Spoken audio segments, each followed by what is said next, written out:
And we're back. Hello, everyone. This is, do you know what, I've lost count. I've stopped counting up the number of series or episodes that we have done in the business conversations so far. But I tell you what, and I'll tell you this for nothing, I cannot wait for this conversation tonight.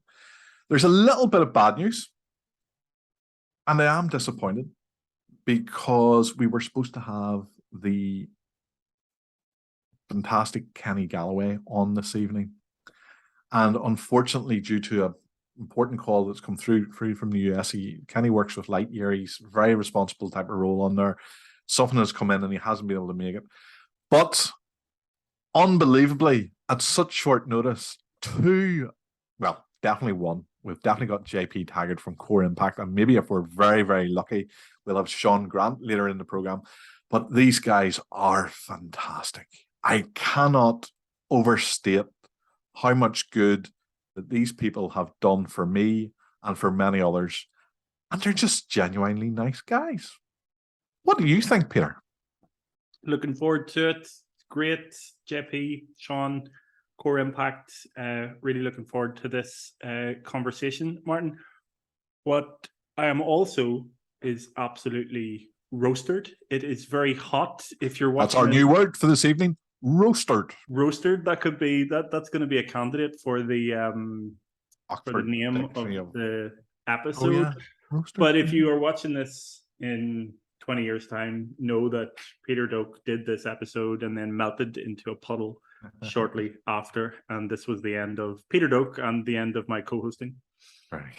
Hopefully that will not happen. No. However, let's move this swiftly along. Let's get our guest on. And without further ado, I will say that my name is Martin Gilchrist. I am the practice manager at Gilchrist & Co. Chartered Accountants. And if Peter presses the button, we will bring on Mr. JP Taggart. JP should be incoming now. There he is. Hi, JP. Hello, how are you? We are well. Now, the funny thing is, you can't hear what we're saying about you when we're doing the introductions. Could be anything. Maybe that's a good thing. Maybe that's a good thing. Here, but without further ado, and to get into it, because you know what, the hour goes past so quickly, and JP, you have so much good stuff to share, and I want to make sure that me and Peter get a good go at you, and for you to get a good go at us as well. Can we start off with the very, very, very simplest question of all? Who are you? The man, JP Taggart. The man behind everything. Me, JP. I am a new parent, as we were chatting about before we kicked off the recording. I'm a husband. I'm an all-round, try to be good person. And in recent years, learning more about myself, that I'm quite entrepreneurial when I put my mind to it. But it's a learning curve. And just I'm up for a bit of crack. I can vouch for all of that. So I can. You are genuinely a good guy. And so when you team me up with Seán Grant, it's a unbeatable team.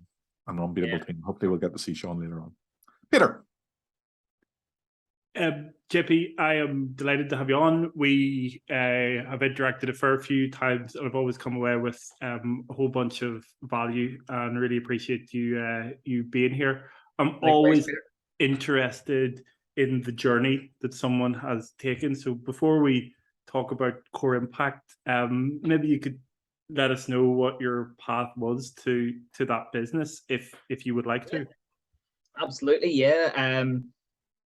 The more I learn about business owners and their journeys, a lot of times they're quite similar. For me, I was the textbook style. I keep saying I'm an entrepreneur here, and I'm waiting on Declan Barry jumping in and at one point going, no, you're not. But, you know, I was classic. In school, I just was not stimulated very well. As a teenager, I probably had a wee bit too much confidence in the sense that I was like, I don't need school. This is okay. Done okay. I got my qualifications, but I never really planned on going any further with it. I wanted to go out to work. As Martin well knows, and I've told him many a time, my mum was a single parent. So at home, I just wanted to go out and work. I wanted to go out and make a bit of money and give back to the house and sort of grow up quite quickly and feel like I was contributing to the house. And that's what I'd done. I started working when I was as soon as my national insurance came through. Before I was 16, I was working, and school was past me at that point. I was in school at that time, but by the time I was about 17, 18, I was gone. Get into work. Didn't really know what I wanted to do, but I had quite a lot of passion for people. Quite a lot of people were saying to me, you should get into social work, you should get into working with people. Because I've always had a head on my shoulders. I wasn't led down the garden path by anybody. I just knew something was coming up. I just didn't know what it was. And I was quite glad for that time because it gave me a chance to try a few different things. And eventually an opportunity came up over at the Odyssey. Sean, whether anyone knows it or not, is much older than I am. And much better looking. So Sean was and my taller. Sean's a number of years older than me. He's not that much older than me. And he was quite a young manager, got on really well with him. An opportunity came up for him, and he moved over to a new site, and he had asked for a few people to come over from the site we were in. We worked for Movie House Cinemas at that time. And I went over, and I remember the first day I walked into the site, I said, I'm not going to last a week here. Like, it's just not my thing. It's hospitality related, very customer focused. But 10 years later, I was still there. Moved up the ranks pretty quickly as general team leader, supervisor, assistant manager. And so very quickly what happened was Sean and I realized that number one, became really close friends, had done a few sporting sort of charitable events. One of them that is worth mentioning was we done 5 marathons in 5 days consecutively. 5 marathons? 5 marathons, yeah. In like 24 miles? 24.6. Am I saying it right? 26, 24.6. Am I right? But did you just drive them? Or did you ride a bicycle? What? No, Martin. We went down to County Cork, and we had a rucksack on each of our backs. We had no backup cars, and Sean and I, well, mostly Sean, but we plotted out around about 130-mile round trip, and each day. So it wasn't technically like the first day, for instance. The first day was actually over 30 miles we done. Unbelievable. And it was all in aid of Friends of the Cancer Centre here in Belfast. We raised about £3,500 through our amazing colleagues, family and friends, but our colleagues at Movie House Cinemas. And so those types of things, we became quite close, spent a lot of time. And it was actually that event where Sean and I realized we had such a very similar outlook on what leadership was and what we wanted to achieve for teams. And it was around about that time the education thing started coming back. So I kind of said to myself, actually, do you know what? I'd like to prove to myself.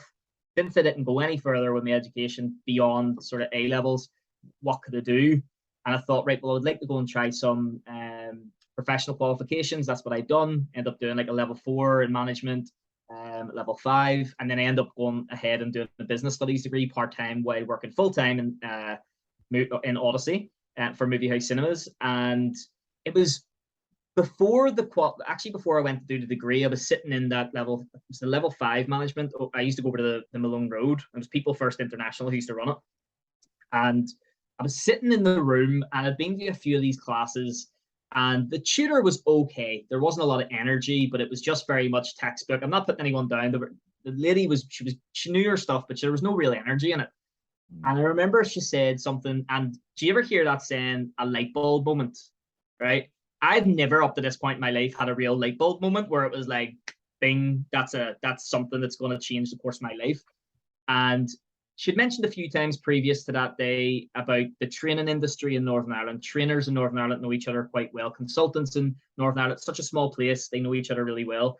And it was just that day she'd said it again, and the penny dropped. And keeping in mind, I was working full time at this point, doing shift work. So I had a shift that night. And I remember it was just playing in my head. And Sean and I used to sit on into the wee hours, as Martin would say, in the 2-3 a.m., talking about leadership, talking about how great our team was. That, you know, we worked in hospitality. We had 0 employee turnover for 2 years with an age group of 18 to 24-year-olds. It just doesn't happen. You know, they were staying with us. Our team was growing. The business, the infrastructure wasn't improving or getting better or newer. It was just that we had a team of people based on a psychology that we had around, a philosophy around leadership and culture, that we agreed on, and it worked. And I sort of went into work that night. Sean was finished his shift. We were on the crossover shift, and I walked in and nearly boot the door in. And I went, I have an idea. And he went, what's that? Now, Sean, at this point, Sean has 3 children at the moment. At that point, he had two very young children.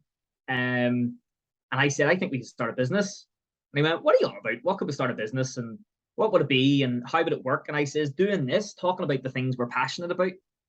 And it was that first conversation, which led to many, many more conversations and lots of learning. That was the first step into For Impact. Wow. And thank you for such a short answer. The first answer was short. I thought I'd over embellish. Peter, if I was going to ask you that same question, because I'm not sure that we have actually gone through that, or have we in different ways, but how did you come to be PDG Advertising? From comparing it to what happened with JP, how did you get to be the man you are in the business you are? I love the boot the door off the hinges moment, because I've had so many of those myself where you just can't wait to get into the thing, to get at it, to try to figure it out. And those are really powerful moments. But I reasonably similar. Just there's one difference. JP, you said that you had quite a good head on your shoulders. I hated school just because I was lazy and hated doing anything that involved any sort of learning.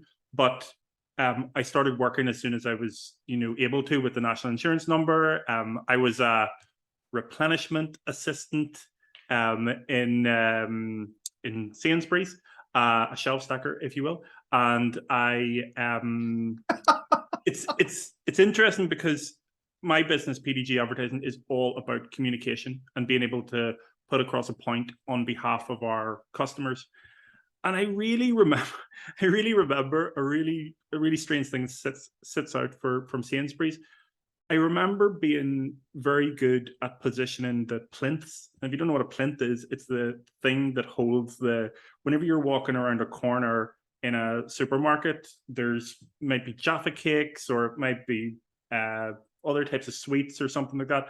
On those corners, they're really important interaction points. And I was fascinated by how traffic would go through the supermarket, and how you would strategically place basically an advert for something, and how important those points were to the naked eye.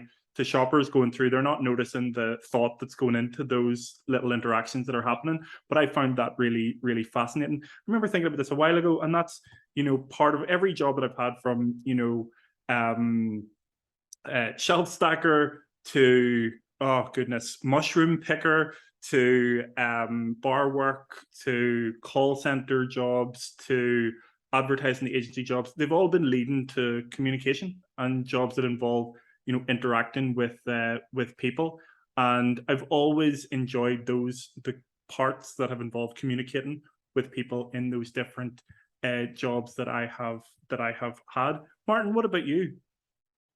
No, I'm interested in this. It's I was brilliant at school. I don't doubt that at all. I've been brilliant at everything I've done. No, I came from an environment. My grandmother was a very strong and independent woman. I suppose I'd describe them as now, but she definitely was. She was a matriarch, and I've spoken about her before. And if anybody's seen any of my conversations, I always bring up my grandmother. And one of the things that she always believed was, she didn't say it like this, but I later learned to understand that this is what she meant. And that was, a profit beats a wage. A profit beats a wage. And why is that? In a wage, somebody else dictates your value. Someone else sets the value of your work, and you get paid what you're told you're going to be paid. When you earn a profit, you decide your value, and you put it out there to the world.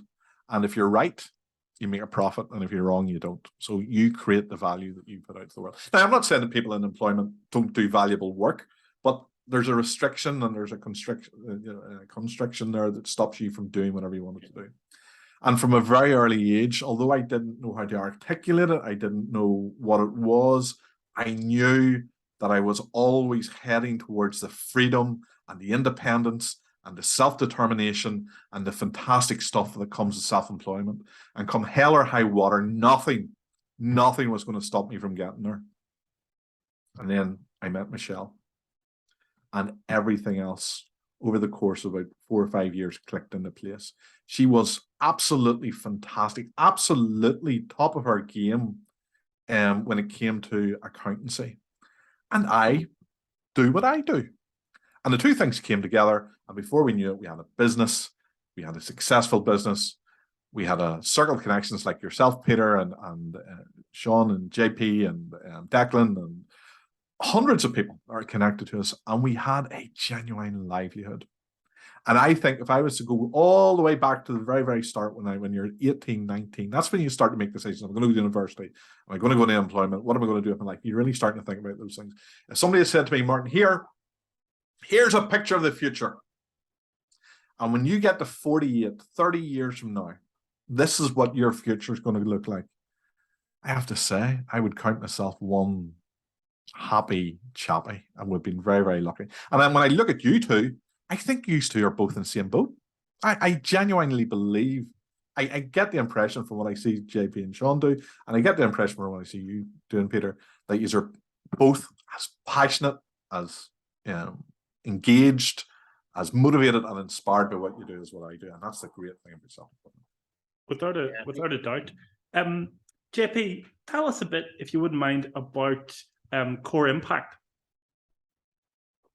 Yeah, sure. So Core Impact, as I say, whenever we started those conversations, Sean always likes to use the example, unfortunately, working within organizations, you more times than not, and depending on the organization, see bad examples of leadership and how it shouldn't be done. And there's lessons to be learned from that as well. Of course, it's great to work under somebody who, because if I'm totally honest, and Sean's not in the call and hopefully he doesn't read it back, but I watch back, but my first example of leadership was actually Sean, beyond becoming friends and whatever, before we became friends, and he was only learning as he went. So that's why I think we've always been quite complementary to each other, because he was learning and kind of passing this information on. And I like to spitball ideas and push the boundaries a wee bit. And Sean definitely likes to push the boundaries a wee bit. So Core Impact was always going to be slightly different to other consultancies. Initially, it was meant to be a training organization, and we kind of are that. And then it was meant to be a little bit of mentoring. We kind of are that. But what we've mastered now is how to go into an organization, get to know the right people very quickly. And as you were talking there, Martin, I don't know if you've ever heard the term intrapreneur rather than entrepreneur. Mm-hmm. Right? So entrepreneurs are essentially similar to entrepreneurs, except they work for people. So they have all the same displayed attributes. They are very influential, usually quite good leaders and influential people, but out of the box thinkers, and they rise up very, very quickly. And that's, when you were chatting there, Martin, that's what was coming to mind for me, because that's what I was thinking, that's what we do in Core Impact. We help organizations to support their team in aligning with the strategic direction of the company. And what that looks like is we work with the leadership to make sure they're at the top of their game so that they can relay the information really, really well. And not one project that we do is the same as the other. And that's genuinely what I love about it. Because yes, there's focus groups, and yes, there's adding information together, and then recommendations. But those recommendations, as much as they do follow a similar vein, they always have to be different, because 9 times out of 10, somebody doesn't get along with somebody else. So there's a bit of mediation. Then you might have a rising star who needs a bit of mentorship, or you may have a senior leader who actually just needs coaching. So the assumption is they know what they're doing. They just need to get out of their own way sometimes. And so between training, between long form projects, and some exciting stuff we're doing now where we're trying to become, and I might be outspoken by telling you this, but we're trying to come up with this idea around being a culture partner for businesses, where just like you would bring an accountant or somebody for marketing, or even somebody for finance, now that Declan's there, but our HR or something like that, that businesses are now realizing that they need to support their people and create an organizational culture that will give all the great benefits, like people staying, people being attracted to you as an employer of choice. And we're trying to push the boundaries of what that looks like at the minute. There's something that you guys do really, really well, and that is social media. As a matter of fact, you are so good at it that when the question comes up, who are the good social media guys that you know in the real world? Not like the Vanderchucks and the I don't know, whoever the big guys are. Gary V's. Yeah, Gary V's and all those type of people. Who are the people that you know that are knocking out of the park every week? I have to say Henry and Chris from... Oh, they're amazing, yeah. They're amazing. But you guys you do this thing that's really natural and really good. And when you get to meet you in real life, these are the same people. You know, it's not like fake. It's that you come across really well on social media because you come really well on social media. So the question is... Thank you very much, by the way. Thank you. And you know what? I do mean it. I'm not just blowing smoke. I genuinely mean that. But who has been... I think I know the answer to this because I'll let you into a little secret. Before we came on this evening, I went back and I watched the podcast that I had done with you and Sean a couple of years ago. So you have your own equivalent of this, only some fancy graphics and you just do it really well. You're professionals at it. I wouldn't say that, like. And but you're too kind as always. You kindly invited me on and you allowed me to talk about informal leadership, and I messed about for about an hour and a half and laughed and had to crack and all the rest. Don't know if anybody learned anything from it. But on there, so when I look back, my ego started to get tickled. I went, I wonder on this whole, because you've done about 30 of them so far. Would that be right? Well, we haven't actually, we pretty much put a pause on it. We haven't done it in over a year. So you've done loads anyway before you paused. We were very consistent with it and honoured to have you on it. Yes, that's correct. Yeah. So I looked back and I was thinking to myself, I wonder where I come in the most popular list of the people who are in podcasts. And I was thinking, I'm Martin Gilchrist from Gilchrist & Co. I'm bound to be the most popular person on there. I'll have got more hits than anybody else. And I was wrong. I wasn't. Unfortunately. But however, I was in the top 3. Yeah, that doesn't surprise me. And the 2 people that beat me were a guy called Gavin Wall. Gavin Wall, but Rennie Carl. I don't know who Rennie Carl is, an American guy. But Gavin Wall, like, if you're even in the top 3 with Gavin Wall, you're not doing well. And the question is, there's a lot about you. Yeah. So the question is, and it doesn't have to be Gavin, and you can't say Sean. That's too cheap and easy. But who has been your most important professional mentor? Who has been your most important professional mentor? Now, we're talking and why? Actual relationships, or we're talking somebody who we follow online? Whatever. You give the answer. To date, Gavin Wall.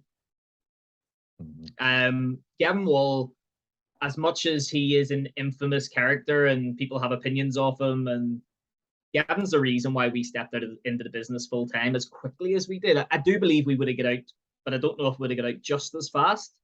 And what I love about him is, as much as he's out there outlandish and he says things that people really don't like, and lots of times, when you meet him in person, he is a genuinely nice guy who cares about the person sitting in front of him. And albeit eccentric, like, I mean, I'm slightly eccentric sometimes, but he's pushes the boat out. If you've met him, Martin, like, you know what he's like. He's a nice guy. Yeah, he's a nice guy. He's the person closest to home that I would have to say, if it was a short and sweet answer, Gavin is the person who really genuinely, when I picked apart, because he was our actual mentor, we paid him to be our mentor for a period of 6 to 9 months. And by God, he pushed us out of our comfort zone. So when I hear mentorship, Gavin's the first person that comes to mind. But online, there's loads of people, and I'll not get into that. What about you guys? I'm interested to hear what if you guys have anyone, not necessarily in that example, like you knew the person. Is there anyone you look up to who you've learned a lot from? That's an open question. What do you think, Martin? I think, do you know what? I don't want to. This isn't fair because it's JP's with us for the first time tonight. I think I went over this in quite a bit of detail in one of the previous conversations, and I got quite emotional about it, and I but it all got a wee bit much. People were crying. You know, people wrote in to complain about it was all getting too serious about who my professional mentors are. And you can go back and watch this. But here's something that'll be, you know what? And this is true. I'll try and keep this answer short because I want to hear Peter's as well. See anybody That includes you, JP, includes Sean, includes Wayne, who's on with us this evening. It includes Declan, includes Michelle, who I'll let the secret out of the bag. Michelle is my key mentor in life, and everybody knows that. Includes you, Peter. Anybody that makes me feel good about what I do, and that isn't really what a mentor is supposed to be. A mentor is supposed to challenge you and push you and do all the rest. But a mentor also has to lift you. It have to, when you feel like giving up, when you feel like, oh, this is too hard, or you feel like I'm not enjoying this, and there will be days like this. Yeah. You guys make me feel better. Genuine stuff like this here is what I look forward to. This stuff like this here is where I learn stuff. Stuff like this here is where I feel like I'm part of a genuine community of business people that are moving and a shaking, that are changing the environment for not just for ourselves, not just the community we work in, but everybody else around us that benefits from the great stuff that we're creating and doing. So to expand on that, who is my mentor? Yes, obviously it's Michelle, and for 101 different reasons, I have to put her front and center when that question's been answered, and I'll not rehash them again because I've covered them before in previous conversations.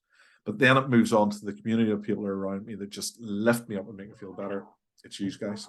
It's a great answer. You're welcome. I can't believe that's very kind and really unique way of looking at it, but I get it.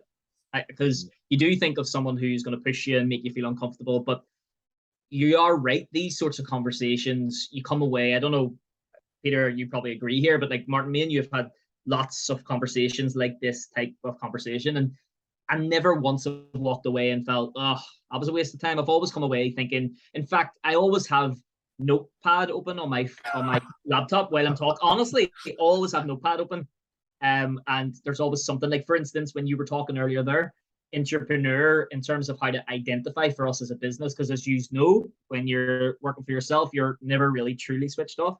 So even in the evening times, I'll be thinking, this is what I need to do, or that'll be great for a post. Or by the way, it's nice for you to say that we're really good at social media, but Sean's been flying the flag much stronger than I have for the last number of months for good reason. But yeah, I really appreciate that. And I should say, Wayne Danner's on the wall here as well. Wayne Danner's another excellent protagonist. The stuff he's doing with his what's it called, Peter? What do you call Wayne's programs? So Wayne has a bunch of programs. Definitely want to give them a shout out. So there's probably more, Wayne, and you'll forgive me and definitely put them in the chat so we can definitely make sure we get them all. But one of the first ones I came across Wayne on was the Zero Lives podcast. Incredible series. I have sat and watched and listened to them all on Spotify on autoplay. And if I can sit and listen to something like that on autoplay, it's a really great production. And then now Wayne is on every Monday night with Martin Murta. Both of them have On the Biz. It's a Twitter space. It's an excellent space that I have been addicted to for the past few months. The guys do something on a Wednesday and actually on a Saturday now as well. So Wayne and Martin are what I would call cornering the internet with their productions, and it's great stuff. They have on entrepreneurs, one called Meet the Changemaker. I think that's the Monday night show, and it's well worth a watch. So if you're watching this and you want something to, watch in terms of business and education and business, check out Wayne and Martin's profiles, and you'll definitely see one of those shows. If I could switch the gears ever so slightly, JP, you mentioned something about you keep a notepad open during these conversations, and I do the same. And something that you said actually made it, a lot of what you said made it onto this notepad, but one thing was culture. And I remember in a previous life working in a business, and I heard someone say that culture beats strategy every day of the week. So I'm big on strategy, and I understand that you could strategize as much as you want, but if you don't have the culture behind it to do it. But I gotta say, I'm a bit hazy on what culture actually is. I'm a bit hazy on what it is. So I would imagine you've seen it in its good and its bad forms in the businesses that you've come. So I was wondering if you could give us a little bit of information about what you've seen in terms of culture and what's good and what's bad. Yeah, hear some examples, or do you want me to tell you what culture is and then give you some examples? That would be excellent. Yeah. Okay. So the example I always like to give in its most simplest form, what culture looks like, right? Is, do you ever walk into a restaurant at about 9:15 in the evening, and they're closing in about 15 minutes or 45 minutes, depending on the restaurant, and the waiter or waitress gives the biggest eye roll that you catch them out doing, and you're like doing that. Aye, yeah, and they're wiping down the tables closest to you, and you're sort of going, I'm clearly not welcome here anymore, right? Let's finish that food a wee bit quicker in the plans, right? That's feeling the culture, right? Now, that doesn't mean that that's how that culture is every day, every week, every month, every year. It just means that the culture on that shift was that way at that time. Now, the definition of culture is essentially the values and the behaviors that people display within the organization that make up the processes and the operations. Okay, so it's how we do things, what we believe, and there's lots of components to it. And the thing that we have tried to do is, well, we have successfully, I believe, we have created a system or as I said earlier, a philosophy, but a model called Impact Success, which highlights strategy. It's the first part of it, actually, Peter, that you mentioned. I think culture has to be part of every strategy, because in order for it to work, you have to try and change the hearts and the minds of the people. That's the culture. And the way you do that is you usually have very clear communication. You make sure that the people understand from a leadership perspective where they fit in and why they're important. You know, it's that idea of a cog, you know, a machine. We're all cogs in the machine. If everybody's not turning, the machine won't eventually turn. Therefore, we won't reach our strategic goals. Good examples would be companies who not necessarily are doing everything 100% right, but they have the intention to continually improve. And there isn't any organization that I can point out that I've ever come across or read about or watched anything about that have 100% got a culture, because it's a living or an amazing culture. It's a living, breathing thing. But what you can have is a group of individuals within the organization who have an understanding and a joint sort of motivation towards, we call them culture champions. It's like a joint motivation to guide the culture in a way that tries to get a bit of heart. Do you know what? The point I'm trying to make here is, when we go in the organizations, you have to have a bit of friction, okay? In order to get anywhere, you have to have a bit of friction. And usually what we're doing, remember I mentioned earlier there, we're really good at identifying entrepreneurs. Essentially, we're just looking for leaders, people with influence. And it's usually that person who is a wee bit of a thorn in the side to the leaders, right? It's usually that one person who asks the most annoying questions. But you usually find those people have an influence of people around them. And what we are really good at doing is identifying, can you as an organization work with that person? And do you know all it takes? Saying thank you for the good work that you do and making sure that they understand how valuable they are. And that can look like giving them a responsibility. That could look like actually promoting them or giving them an opportunity to showcase what they can do. And that's the type of organization that we're looking for, the ones who are willing to do that. The bad examples would be the old school leadership, the types of organizations, unfortunately quite a lot in Northern Ireland, of family-run businesses who just say, this is how we do things around here. And by no means am I slating family businesses. Some of the best I've worked with are family businesses. 97%, I think, of businesses in Northern Ireland are SMEs, less than 10 employees as well as part of that. The majority. But the bad examples, unfortunately, are the ones who are just maybe uneducated on how you can actually do it. And it's a choice word, bad. I don't mean it in a bad way. I just mean that they're lost and they don't know how to fix it. And it's that sort of idea, what's the definition of insanity? Doing the same thing over again, but expecting a different outcome. And so it's about, are they open enough to learn? Because if they're not, then the problems are going to continue. And usually that results in bad performance, people leaving, people not really being attracted to your organization, and usually bad profits.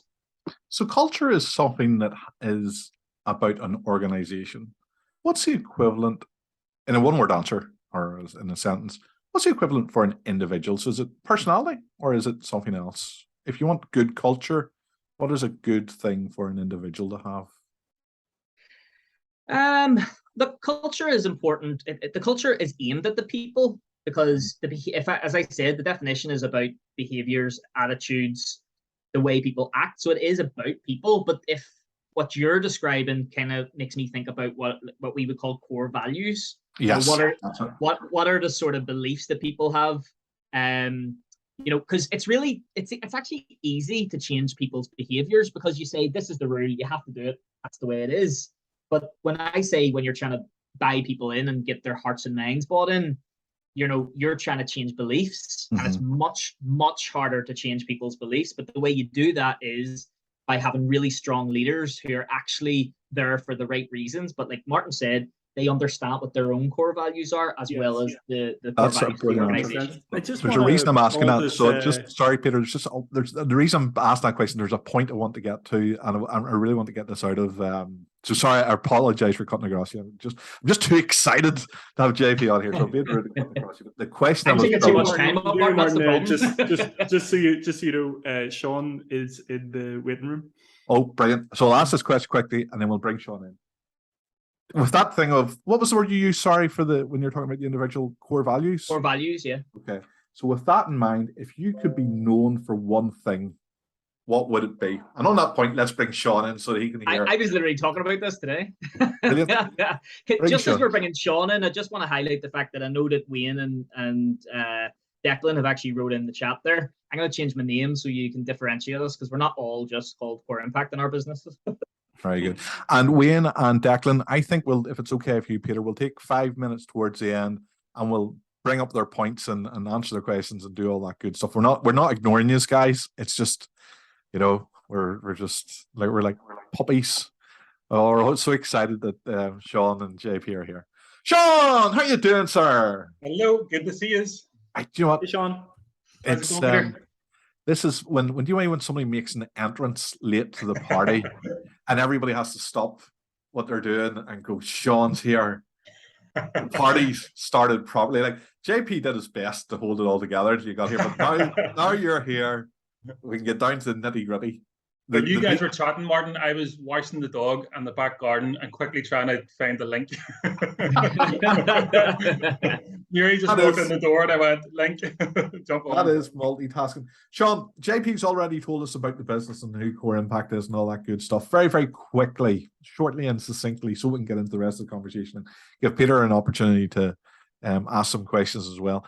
Tell us who Seán Grant, the man, is. Tell us who you are. Well, a parent, first and foremost. So I'm married with 3 kids, 3 excellent kids, one just trying to get in through the door there as I was jumping on. And that's the kind of focus of obviously everything that I do. And of course, the business, I'm trying to avoid, because I know your questions, Martin, I'm trying to avoid the business part, but it does obviously play a huge part. So my background has been working within management. I just really love working with people. I love seeing people grow and develop, and particularly people who are kind of sort of the underdog.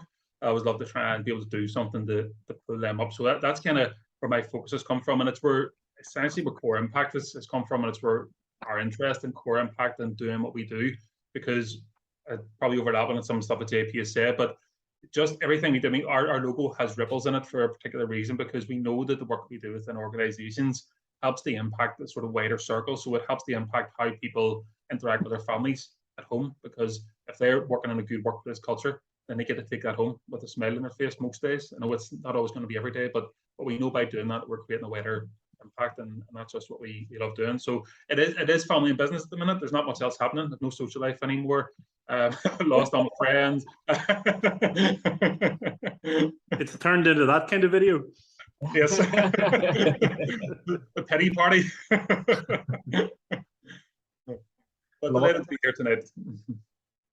And we're delighted to have you. Peter. Sean, we got the great opportunity to hear about JP's journey to Core Impact. So if we think, what was the journey for you up to Core Impact? It's not too dissimilar, I'm sure, to what JP has said, because we were working within the same circle. So I started off working in a movie house when I was 18. I worked in a coffee shop for a few years before that. Started working in a movie house. 4 years in, I was only 22 and had the opportunity to become assistant manager. And it was something I really just started to really just love. It's not something I always wanted to do. I always looked at veterinary and things like that. It was always in that area until I went to a veterinary practice and seen what they were doing. And I thought I'll change paths. So the opportunity came up for the assistant manager's job. And then 4 years again in that, so I was only 26. and I was asked to come along to operate a business which was at that point in administration, to try and move it out of administration, which was obviously a mammoth task, and certainly did feel like that at the time because I only had 4 years experience in management. So went across those. Odyssey Bowl was the premises, which I'm sure JP's give you an insight into. And starting into that, the first few years were really, really difficult because there was nothing. And I was just saying to JP, just recalling some of that and listening to something else today. You know, there wasn't even a sheet to count the safe. You know, there was nothing there, even just a wee simple things and the cash up sheets and all that kind of stuff. There was nothing, and we had a very short period of time to get it open. So starting off as a team there, it was really, really difficult because we were inherited a recruitment agency team. They weren't within the values that we kind of hoped to put into practice. So it took a wee while to try and get that change started. And it was about 6 years in, Peter, before we really sort of felt that this is something special here, something that's happened. And don't know, JP, did you sort of go into the whole story with Joe and stuff there? No, I didn't actually. No. So there was a young fellow there. There was a few times people had come to us and said that we're really struggling in terms of mental health and things like that. Which for us was a big challenge too. So we didn't want to be doing the wrong things, you know. So we got some support from Pips to try and get us through that.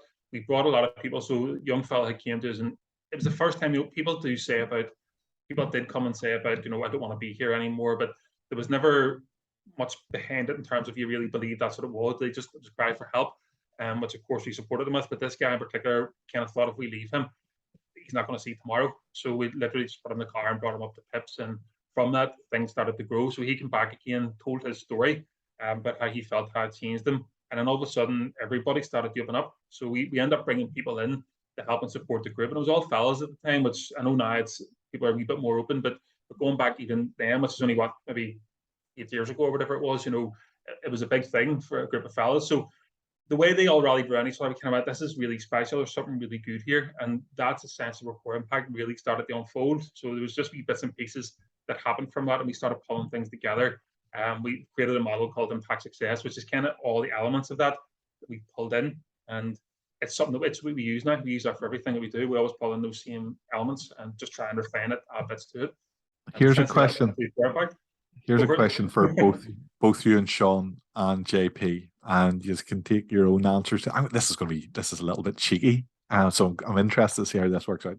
Peter and I have the luxury of being, well, I work with Michelle. Michelle's my boss, so if there's a difference of opinion, there will come a time where Michelle makes the decision. I just have to suck it up. That's it. She's a boss. Peter's his own boss, so he gets to make the ultimate decisions. What do you two do if there's a absolute? But what do you do? If Fight the back and fight it out, and whoever wins, then that's how it's decided. Love it. Seriously, but has there been a big difference of opinion, and how did you just get over it? I wouldn't say there's been any big difference of opinion. I think we kind of come up from the same angle. Yeah, I think what I mentioned earlier about Sean and I having a very similar outlook on how to manage people, leadership, the culture, organizational culture aspects. Now, Sean and I are two completely different personalities, you know, but that's what we've actually found is kind of like our superpower in a way, because the parts of the role where maybe you need a certain type of personality to work with a certain type of person, Sean can help out or I can help out.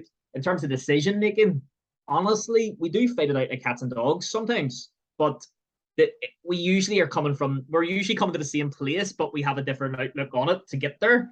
And that's usually where we'd maybe go, I think we should do it this way, we should do it that way. But honestly, we're actually quite lucky that way. We've never really had a genuine, no, I don't disagree, I don't agree. You know, we've never really been that so far anyway.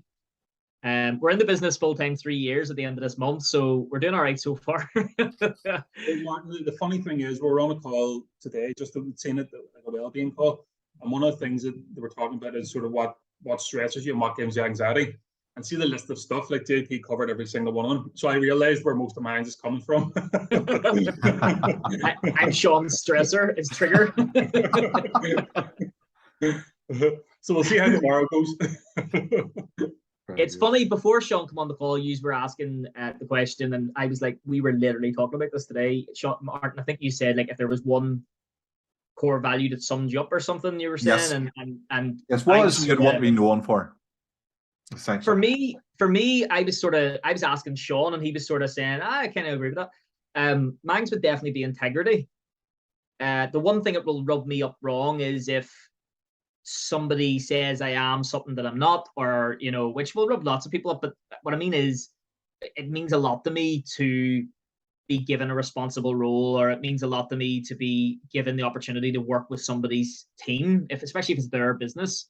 And I take that really personally. So if I didn't go in and do a good job so I could stand over it, that tells me that integrity is a big core value of mine. Mm-hmm. Just wanted to throw it in there, Sean. I don't know if you wanted to put your 2 pence in, but the conversation that they came about, I started listening to a book which was recommended by Henry McCrory, called Surrounded by Idiots, and it's about the sort of the disc method and the different personalities and all that kind of stuff. And part of it was talking about the core values before I arrived at the office, because I listened to these in the car. And that's what started the conversation. And as I was listening to it coming up, I was sort of thinking there's a lot of the things that are core to me are actually quite, there's things that have had to change, I suppose, over time, because they're quite defensive because of, I suppose, just where you're brought up and things like that, where it's, you know, never let anyone put you down and all these kind of things. So it's always stand up for what you believe in. And but they're all good things, but sometimes you have to change them into a more positive way of looking at them. And for me now, it's kind of determination to succeed would be one of the big things. And by that, I mean, yes, okay, finances are important and will definitely absolutely come into it, but it's the determination to succeed, to see the difference in organizations and see the core impact has had a huge impact. Because I had recently, Martin, I had an offer for a very well-paid position, and turned it down because it's not the same. It's not what we're trying to achieve. You know, it's having that impact. So that's what I mean by determination to succeed and just impact people. What Peter had asked a very good question last week when we had Collie Graham on, and these are supposed to be conversations, but with Collie it was more like an interview because he has so much fantastic information. But when we were doing the introduction to Collie, and it made me think, and it was, what do you want to be known for? So Collie, to my mind, is a guy that's never said a bad word about anybody, ever. Not that I've ever heard anyway. And I don't know anybody else. When I've said that before and said it again, nobody's ever contradicted me and said, oh yeah, no, I heard him saying a bad word about such and such. He's never said a bad word about anybody. And that's symptomatic of his core values, of his personality. And I suppose if I was being asked that question, it would be interesting to hear what Peter has to say about this as well. And maybe just rehash what he said last week. I would want to be known for that. It's already too late. I'm sure somewhere along the line I've gossiped about someone. But you've badmouthed somebody already, okay? Maybe even just on this call. I would like to be that guy. I would like to be that guy that other people say, Martin Gilchrist never said a bad word about anybody. And the second thing I would want to be known as is Honest Joe. I would want people to know that I was honest, even if it cost me a client. And it has in the past. There's been times in the past where I've had to say, look, we can't do that. We cannot do that because we feel that we wouldn't be honest to ourselves. Even in situations where what the client was asking for wasn't wrong, it wasn't illegal, but it just was pushing it too far into the area of the grey area, so we felt that it would be wrong for us to stand over. So that's the two things I would want. Never said a bad word about anybody, already too late to do that. But also to be known as an honest trader, you know, that I can be trusted, I suppose, are the two things. Peter! Yeah, the thing that I want to be known for, truly believe it when I'm saying it, is, you know, I want to be known for building the greatest communications agency in the world. That's the only thing. I will do that or die trying. That's my focus and my goal. It's what I spend all my time every day trying to build, and it's what I enjoy. So that's my focus. To do that, it's going to take leadership. It's going to take strategy. It's going to take culture, and it's going to take time. So I had a thought it came up, JP, whenever you were talking, and it also came up whenever you were talking, Sean. How long does it take for you to transform, and how long does that, you know, magic wand take to talking about this today as well for a company? Like, is it years? Is it minutes? What's that journey length like? We as a sort of base we work off, Peter, we sort of say 12 to 18 months to be the sort of, I mean, you can do stuff as you go along, and obviously you're going to see improvements from the very start, you know, because the things that we focus on are things like quick wins to get people on board and that kind of stuff. So you start to see results. But to get proper behavior change throughout the organization, it normally takes at least 12 months, because part of that is the kind of recruitment cycles that happen as well, because there's some people that just have behaviors embedded within them that they've been so used to throughout the organization. And we're chatting about this today because we're overcoming a challenge in this area, and it's probably one of the bigger ones actually we've had, and it's kind of good to get them because it gets you thinking a wee bit different. But yeah, to start to see that, definitely at least 12 months. Yeah, Declan actually mentioned that sort of in a comment that he said there. And I know, Martin, you said we'll look at them again at the end, but he sort of said about it's important, because I was saying before you come on the call, Sean, it's, you know, identifying those entrepreneurs, those leaders that sometimes are a thorn in the side, to try and get them bought in. But the reflex of that, or the opposite side of the coin there, which Declan's kind of said, is actually identifying the people, you know, who probably aren't going to go along with things. And what we have found is, and this is without, you know, sacking somebody or anything like that, we're not telling organizations to do that. Unfortunately, I think sometimes that happens, but it's more to do with you find people are caught out really quickly. They once everybody else realizes, hang on a minute, they're doing this because they want us to be happy, and when we're happy, they understand that the business is going to work better, therefore it's going to be a better culture, therefore it's going to be a nicer place to work, blah blah blah, and so on and so forth. In that process, what you find is those people who just aren't willing to change, like I mentioned earlier, they feel isolated very quickly. And how many times, Sean, have we seen in the companies we work with our clients, that those really particularly negative influential people, they just leave. They just decide that they get a new job, or sometimes the small minute number might have to be managed out because they're really doing things that shouldn't be. But most times you find, I would say honestly, 85%, 90% of the times, they leave themselves off their own accord because they don't want to work there anymore. It's not their culture. And just along with that, I'm a absolute advocate of coaching and self-development and internal reflection, I guess. Yeah. When I do that, and when I have done that in the past, it's always brought me to a better place. But it can bring you very low at the start, because you have to really examine yourself and what you're doing, and you think you're maybe going on a journey of success and to bring things up, but I think you actually come down quite hard whenever you start to examine where you're going wrong, and it can bring you to quite a dark place. Is it multiplied by 50 if you've got an organization that's doing that themselves? Is there a journey of ups and downs that people go on in that 12 to 18 months that happens? Big time, yeah. There's difficult points that come up here as well throughout it, because as JP said, there's going to be people here resisting. They'll not always resist at the start. They could resist somewhere in the middle, and it could cause a big sort of downturn in everything that you're trying to do. And the one thing is, you're trying to influence people, and it's kind of, I was sort of say, we talk about the 5 people closest to you that influence you. It works the same within an organization too. So you have to have that group, the core people that you get on board to start creating that influence. And one of the things, the courses that we created was called Culture Ambassadors, and we created it specifically for that reason, because it was the one that we wanted to use to work in with the team, because it's like kind of planting all the people who have the knowledge and the ability and the care. You actually sort of spread the word nearly, and that's what it is. So it's about getting them to actually understand culture, because the first thing we have to do when we walk in the door is actually educate people on what culture is, because a lot of times people don't know. They don't really know what it is. They're actually trying why we're there in the first instance, and we need them to know, because it's often like the business owner who's brought you in. So the managers are kind of going, "Why are you here? What are you doing?" And then the next thing is they're generally the problem. So you're then facing that as well, where you're kind of coming in there going, "We don't want you in our place," and then you're going, "Well, you're actually the problem." So you're facing all these things. So see the sort of first 3 months, they're the most difficult part to actually get picked in and get started. But absolutely, it's ups and downs the whole way through. You can tell by the way you're both speaking about it that you love it, and that it completely engages you whenever you're in it. So you're clearly absolutely the right people to be in doing it. Oh, thank you. Do you know what we love the most? When you're in those situations that the managers are like, "I can't deal with this anymore.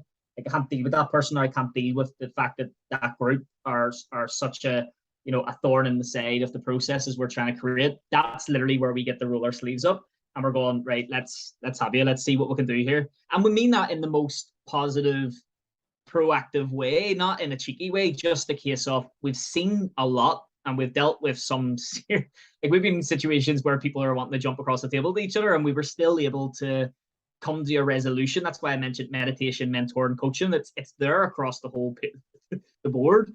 But there's no greater feeling whenever you see a team start to gel. And Sean and I, funny enough, we've been very reflective this week and last week, and we were talking about sport and examples. And Sean would have much more than I would with football and stuff. But it's kind of like when a football team just gels and they just start winning, because they might not be the best players individually, but as a team, when they come together, they know each other's faults, they know each other's positives, and they can work really well. And that's what we get to see whenever we get to see it the whole way through. And there's no greater feeling, to be honest. You guys have been involved in some real world business networking, organizing business networking. So you've helped me with, and a couple in the past as well, which I was always very grateful for. You've brought real value to the business networking things that we organized that you came to. Do you want to talk about the business networking stuff that you're doing, or what have you been up to, and why bother? You want about signups, the actual kind of, yeah. Sean, do you want to do a bit on that? Because I'll talk too much. Yeah, well, the synapse came about, Martin, kind of just over lockdown, and it was Glenn Oakes actually he had been on a lot of these calls in America, and he'd said, I think you'll enjoy this. So we jumped on, and to be honest, there was really nothing behind it. We're literally just jumping off the track, I suppose, initially, just to kind of interact with people in America. Because one of our ambitions is, and it is down the line, but it is to be a global organization and get across to America and do work there. So we're kind of thinking, look, let's get in there and just see what it's all about. So that's exactly what we're doing. But we really started to enjoy the call. They're just good fun, and they're such kind-hearted people. The people on the call, they really genuinely care for each other. And when we talk about a culture, we're kind of looking at a culture everywhere. So we look at a culture in this room where you feel nice and safe and you can talk about things. And that room is exactly the same. You can walk in and nearly say anything and you feel comfortable to say it. So we really started to buy into the organization and what it does. And then it came around to the conversations of, why don't we try and get a hub over where you guys are, and let's see how it goes. So we've been associated with amazing charity Hope for Life for quite a while. And what we said was it'd be great to bring them on board with this, because Synapses, what they work with is every hub, as they call it. So it's a hub, and we're the hub honchos. So every hub has honchos. Hub honchos. Yes. Love it. Every hub has, I've got a daughter creeping in, sticking in around me. But every hub has a non-profit associated to them. So we joined up with Hope for Life on that and basically set up a hub here. So it's been a new experience for us. There's really nothing, I mean, we're not gaining anything on the contacts really from it, but it's a brilliant group to get involved in it. And it's only been small numbers so far. But see, every time we've had a meetup, something amazing has come out of it. Like there was one there with the lady Sarah, who has a new company called So Ready. You might have seen it. Seen her on LinkedIn, just doing great work.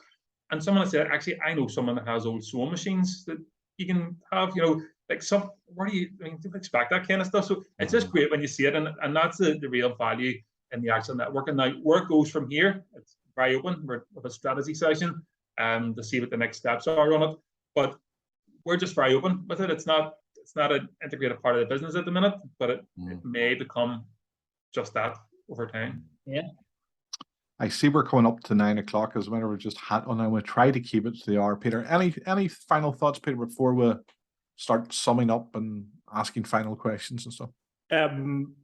Only thank you both so much for giving us your time and giving our listeners and our audience the time as well. I've learned a bunch. I've learned a notepad full of stuff, and it's really great to hear both of your journeys. How do people get in touch? How do people, if there's someone that needs your support from Core Impact, how do they get to you? So thankfully, Martin mentioned and plugged how good we are. More Sean, I'd say, recently, but how good we are social media. LinkedIn is our go-to every day. There isn't honestly an hour that goes by that I don't look at LinkedIn, whether it's a notification. So if you look us up, just JP Taggart and Seán Grant on, or even Core Impact, our page there. But obviously, we have an email address. We're always happy for people to drop us an email and book in a call, which is engage@developing your people. We're on all socials, but LinkedIn's the go-to, I would say. Sean, is that fair to say? So you're basically on the interwebs. That's fantastic. Well, again, thank you so much. Really, really enjoyed having you both on. Don't forget, Martin, though, I think you said about taking a look at the questions in the chat there. If anybody had anything that wanted to ask the chaps here. Yeah, it's more comments than questions, I suppose. There hadn't really been many questions, but some fantastic comments coming through. First of all, I think we need to mention the people who have joined us here this evening. So we've already given a shout out to Wayne Danner and the fantastic work he does on social media. Declan Barry, one of the nicest guys again. There's so many nice people in the business world, isn't there? And Declan, the founder of Export Explorer. Declan is a go-to guy for me if I just need a level-headed view on anything. You know, sometimes I come on something and I'm getting all worked up about it, or I'm going off on going off and thinking silly thoughts, and Declan will just, not like it is. Tell you as it is. You mentioned honesty earlier, Martin. That's what I love about Declan. He's just so honest. He'll tell you like it is. Cool your jets, I think, is the expression that and he's also funny. I'll not read out it's not he's been rude, but it's better to do stuff into a tent than out of a tent, or is it out of the tent and into the tent? Anyway, whatever it is, we expressions like that, they always use the best context. So thank you guys, and for the comments and stuff. Is there anything in particular anybody wants to read? There was Wayne had mentioned there a sort of comment, like sort of question. He said, would it be fair to say, JP, that culture requires ongoing work for it to reflect your values and align with your overall mission? And I hope we've maybe covered that already, Wayne, but yeah, it does. It's something that you're not, even with the greatest intentions, it takes work. It's like if I said to you, depending on who I'm talking to here, but for instance, I've started a new habit, form a new habit of working out 5 out of 7 days, and it's killing me. And I've only been on it a few days, but it's going to take it's going hopefully in 30 odd days it'll become a habit. You know what I mean? But it's when you win the organizations and you say, here, see, whenever we don't say it as casual as that, like, but here, do you mind not talking about that person every time you're walking away from them? Or here, do you mind being a bit more motivated about the work that you do, or giving ideas, or sharing ideas, or creating solutions to problems? It's not easy, even with the best of intentions. It's a habit forming thing. So your values and the way you are as a person, it's about identifying, let's face it, we're all individuals. You're not necessarily going to align with the company that you work with like for like, but you will find things about the company values. And that's what Sean and I would do quite a bit of work with organizations in that way. And so, yeah, it's a lot of it down to working on it, making sure your values are aligned. Sometimes just throwing them out the window and deciding actually what are we really about? Because the values are there already, whether you've identified them correctly or not. They're being lived, they're being behaved, and it's about identifying them or deciding, actually, I don't like those values, I'm going to change them, and this is how we're going to do it. And it's being very deliberate about that. Brilliant. I think we're going to give the final word to Sean, because he was late to the party and maybe didn't get to talk as much as the rest of us. I know I love talking, so let's go to the final word to Sean. Sean, the final question to you is, what question would you have loved to be asked, and what would your answer have been before I finish up? That's one that's thrown me off. I don't know. Just give me a question. No. Have you freaked out? Have I freaked you out with that trick question? Let's see now. What will I ask you, Sean? If we were to put on a networking event, the four of us, before the end of September, right? He's roping you in. You can feel it already. I'm thinking that. If we were to put on that networking event, what would you love to happen? What is the one thing that you either see at networking events before or haven't seen that you always go, I wish that would have happened at the networking event? What would that thing be? I think at a networking event, it's just to have a buzz around the place and just see people talking, because the truth is I wouldn't have been the most confident person. I'd be the kind of introvert, JP, but the extrovert, and that's how we kind of always operate. But I've always had to try and push myself. And even at the last networking event, Martin, that you were speaking at, I can't remember, the law building, yourself and Shane. Oh, just one thing? Yes, just one thing. It was excellent. But even going in that, because I hadn't done anything in quite a while, it was a struggle to go in and actually start talking. Wow. So yeah, I kind of struggled with that going in. So to see other people kind of just buzzing and chatting and exchanging numbers and conversation, I think that for me just feels so good, and it makes me want to be part of it and push me outside my comfort zone to be that person. Okay, brilliant, great answer. Okay, I think we'll finish up, Peter, if it's okay with you. Will I make my final plea that I always make to anybody that's watched this far for an hour? You've been watching JP and Sean, who are fantastic entertainment, but also a font of information. Peter Doak, who is, makes all this happen. This wouldn't happen. This was Peter's idea. It's his YouTube channel, and I'm just honored and privileged. Don't blame me for this. You're equally as culpable for this. Anything you enjoyed, it's down to me. Well, if you have enjoyed it and you haven't already done it, subscribe. Hit the subscribe button right now, please. If you have subscribed already, give it a wee share across your YouTube channel, Facebook, and your LinkedIn, and all the rest. Because what we want at the end of the day is to build this. Look how well we all get on. Wayne and Declan and Sean and JP and Peter and I, we're all friends. But we're friends because we do stuff like this. We've reached out and we've connected with each other and we've done stuff together. And all the people that we've had on before, whether it be Collie or James Perry or whoever it might have been, it's all down to stuff like this. So you watched it and you've watched this far, share it, like it, comment on it, reach out to any one of us. We all want to hear from you, and really, through that, get the value out of it. And that's my final word for this evening. Peter, unless you want to say anything else. No, thanks again, everyone, for listening. So many viewers over on YouTube and all over the place. Final thanks again to JP and Sean and Martin. And we will see you on the next episode of Business Conversations. Bye, everyone. Cheerio.